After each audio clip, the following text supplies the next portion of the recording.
until I was 35, there was nothing out of the ordinary, nothing remarkable about my life. My days were very much like one of those Baroque string quartets, soothing, placid, repetitive. School years without protest or excess, prom years, not so much as a single evening's anarchy. My uncle, a Connecticut lawyer, was known to raise a toast on the eve of my 19th birthday, in which he described me in a positive way, he thought, as unsurprising.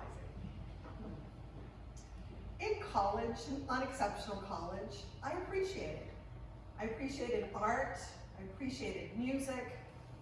I was, if memory serves, a major in a subject whose actual point or content now escapes me. Cultural geography.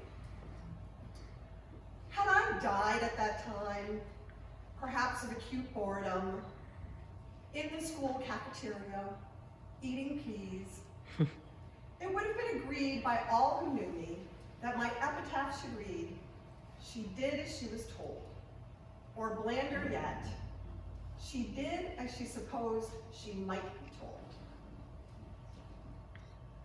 I met my husband, Arthur, at a festive tea held in honor of the retiring faculty advisor of the Christian Youth Center.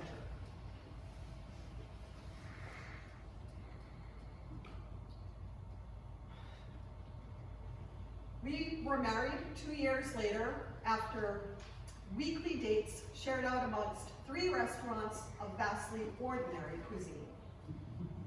We were, I'm sure, the last of our generation to save ourselves for marriage. We had 2 children, a girl and then a boy, 2 homes, 2 job transfers, 2 subdivisions, and then on our 15th anniversary, Arthur left me, saying I had nothing further to give. I was, he said, unmarked by life. In the weeks that followed, I suffered most because I could not seem to suffer. I became an acolyte to sangria. I made brief, nervous forays into singles bars, and one evening I was walked to my car by a musician who suggested that we make love there in the parking lot between 2 yellow lines because he was, as he so delicately put it, between sets.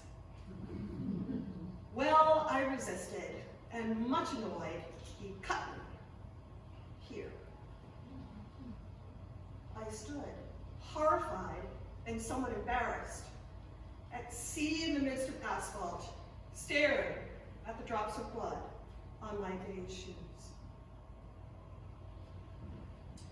When the scar, this scar, formed, I was astounded to find that people actually looked at me, and not unkindly, but with interest.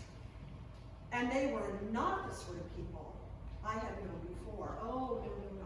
These were very interesting people, people who were not unmarked by life.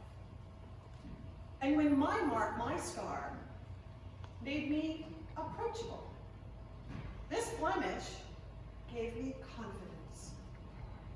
And it occurred to me then, or very shortly thereafter, that perhaps it might be best to wear our lives upon our skin. And so I did.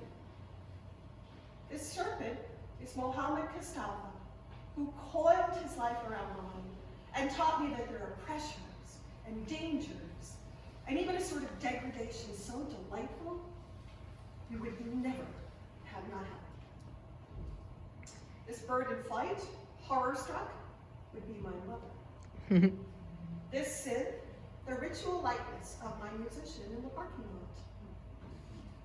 This daylily which blooms and decays and is remembered is Marion, who instructed me with her death and taught me with her going. On my left palm, a crucified Christ for Brother Shelton, who reached out a hand to save me, he thought, but was repaid with pain. a rising sun for Alex, Charybdis, Scylla for Jimmy and Cal, an orchid for, isn't that interesting? I can remember her scent, but I can't recall her name. Well, they have all marked me. Of course, you can see that. May I advise you, please, let them mark you. For even among the best of us, there are so many imprints left that it is like embroidery. And these people, life engraved, are drawn to each other and pass the time interpreting their signs.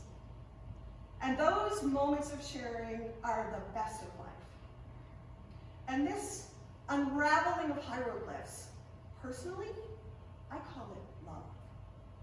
And it lasts only so long as there are marks to read, and then it is gone.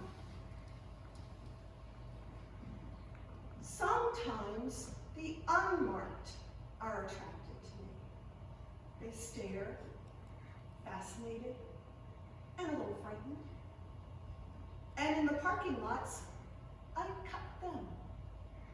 Make a little mark, like this. And it is then that their lives begin, with a little pain. That is, if there is any understanding